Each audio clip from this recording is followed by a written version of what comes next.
यादव जी से आपकी मुलाकात हुई, किन मुद्दों पर चर्चा हुई, सीट बंटवारे की मौजूदा स्थिति मुझे जिम्मेदारी माननीय खड़गे साहब, माननीय चेन्नीथाला जी, उन्होंने और एआईसीसी ने मुझ पर जिम्मेदारी डाली कि कुछ ऐसे निगोशिएशन होते, डायलॉग होते, करना चाहिए, संवाद करना चाहिए कि जो माननीय उद्धव जी के साथ करना चाहिए, माननीय पवार साहब के साथ करना चाहिए।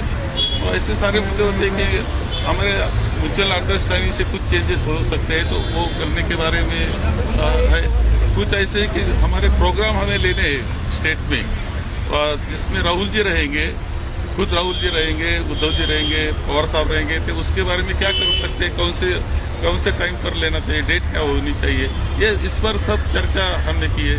हमें जो कुछ और भी गारंटीज देना है, जाहिरनामा हमने निकलना है, इसके बारे में भी मैंने चर्चा की है। तकरीबन 5 सीट उन्हें मिलनी चाहिए, क्या उस पर भी चर्चा हुई है? क्या सपा ने जो डिमांड किया इस पर चर्चा माननीय पवार साहब और हम करने वाले हैं। मैं 3:30 बजे माननीय पवार साहब को मिलने वाला हूँ। विवाद ऐसा नहीं है, अभी चल रहा है वो म्यूचुअल अंडरस्टैंडिंग में चल रहा है।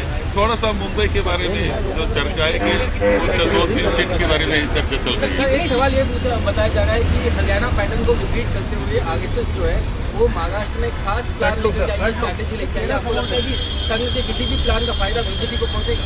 ऐसा है कि हमें बीजेपी मालूम है, आरएसएस मालूम है, उनकी कुटिल नीति में वो प्रसिद्ध है, ये भी मालूम है। तो ये महाराष्ट्र है, ये शाहू फुले अम्बेडकर का महाराष्ट्र है, ये भी ध्यान में रखना चाहिए। किसी भी ऐसे कृति वो जो करेंगे उसको हम फंसेंगे नहीं, हमारी जनता फंसेगी नहीं, महाविकास आघाड़ी के साथ में रहेगी। सर, अब तक कितनी सीटें क्लियर हो चुकी है उस बारे में थोड़ा सा क्लैरिटी दे दीजिए। 288 में नहीं, ऐसा है कि अभी म्यूचुअल अंडरस्टैंडिंग चल रही है, कुछ मुंबई के बारे में थोड़ी सी चर्चा हम तो कर रहे हैं, उसमें भी फिर एक बार बैठना पड़ेगा हमें और उसमें भी कुछ ना कुछ हल निकालेगा। तीनों दलों में से कोई एक पार्टी 100 सीट पर लड़ेगी, आप लोग का कांग्रेस का प्रयास है?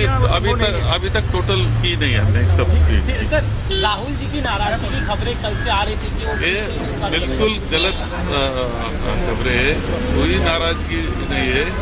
वो ऐसा होता है कि ये सीट क्यों नहीं मिला, वो सीट क्यों नहीं मिला, ये मिलना चाहिए, वो मिलना, इतने तक हो सकती है। इसका मतलब जब 3 पार्टी इकट्ठी होती है तो ये चर्चा होने वाली है, तो इस पर चर्चा हो गई, लेकिन नाराजगी ये कोई गलत ऐसा